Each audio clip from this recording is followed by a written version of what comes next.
उनकी सोच थी, उनका विजन था कि मैं भारत को आगे बढ़ाऊंगा। आज ये कहते हैं चंद्रयान। भाई ये चंद्रयान हो ही नहीं पाता अगर नेहरू जी ने इसकी नींव नहीं डलवाई होती।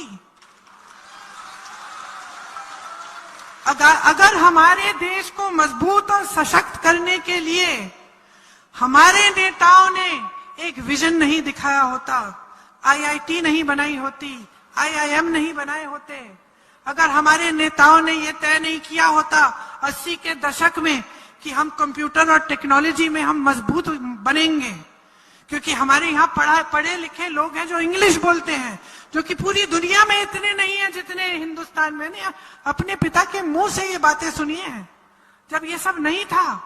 मुझे याद है हम लोग खाना खा रहे थे, वो कह रहे थे कि पता है तुम्हें कि हमारे देश में जितनी शिक्षित इंग्लिश भाषी अंग्रेजी की भाषा जानने वाले नौजवान हैं दुनिया में कहीं नहीं है।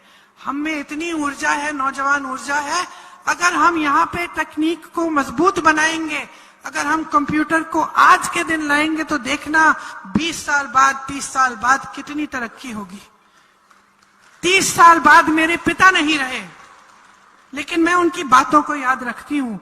जब भी मैं देखती हूँ, कुछ समय पहले मैं विदेश में थी, ट्रेन के लिए मैं स्टेशन में खड़ी थी, मेरे साथ एक लड़का खड़ा था, मुझे देखा, उसने पहचान लिया, तो मैंने भी कहा कि तुम भारतीय हो।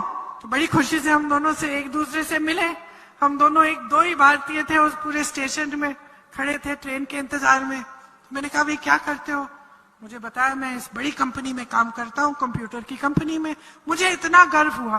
ट्रेन में बैठते ही मेरे दिमाग में मेरे पिता की बातें आई कि अगर उस समय सबसे लड़के, इन्हीं भाजपा के नेताओं से लड़के जो धरना प्रदर्शन कर रहे थे कि कंप्यूटर इस देश में नहीं चलेगा, कंप्यूटर नहीं चाहिए इस देश में, सब बर्बाद कर देगा, उनसे लड़के ये नीतियां बनाई। और उस वजह से कि उस समय 30 साल पहले किसी ने सोचा कि आगे हमारे देश के भविष्य के लिए क्या अच्छा है, उन नीतियों का आज की सफलता हम आज देखते